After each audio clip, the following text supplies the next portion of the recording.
నేను Gangasari Sridhar, DSP anti corruption bureau Hyderabad.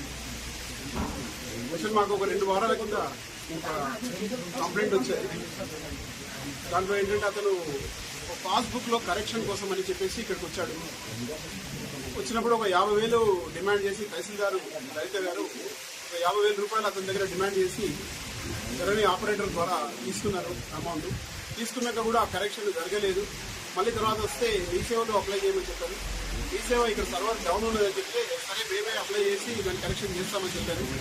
కానీ దానికి ఆ రోజు సర్వేయర్ కూడా ఇక్కడ ఉండే. సర్వేయర్ తర్వాత తహసీల్దార్ ఇద్దరు కలిసి ఇద్దరికి కూడా 50,000 లక్ష రూపాయలు ఇంకా ఫర్దర్గా ఇవ్వాలని డిమాండ్ చేశారు. అప్పటికే ఆల్రెడీ 50,000 ఇచ్చిన అతను మళ్ళీ ఇవ్వలేదని చెప్పేసి మా దగ్గరికి వచ్చి కంప్లైంట్ చేశాడు.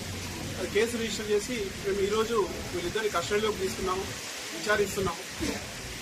అఫీషియల్ ఫేవర్ ఎక్కడ పెండింగ్ ఉంది అని చెప్పేసి ఆ తర్వాత ఈరోజు అరెస్ట్ చేసి ప్రొడ్యూస్ చేస్తాం. సార్ జర్నల్ కరెక్షన్ అన్నారు, అంటే ఇది ఎంత ఎక్స్టెంట్ సంబంధించిన సర్వే నెంబర్ అంటే ఓన్లీ జెండర్ అంటే male female correction. Okay, male దగ్గర female gender correction. Amount 50,000 already తీసుకున్నారు. ఇంకొక 1,00,000 రూపాయలు డిమాండ్ చేశారు.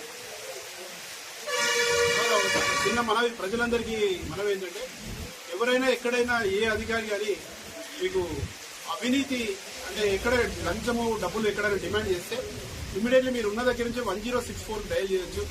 అది మాకు 24 hours ఆన్లో ఉంటుంది. అది కాల్ సెంటర్. అది 1064 డయల్ చేస్తే తప్పనిసరిగా దాని మీద యాక్షన్ తీసుకుంటాం.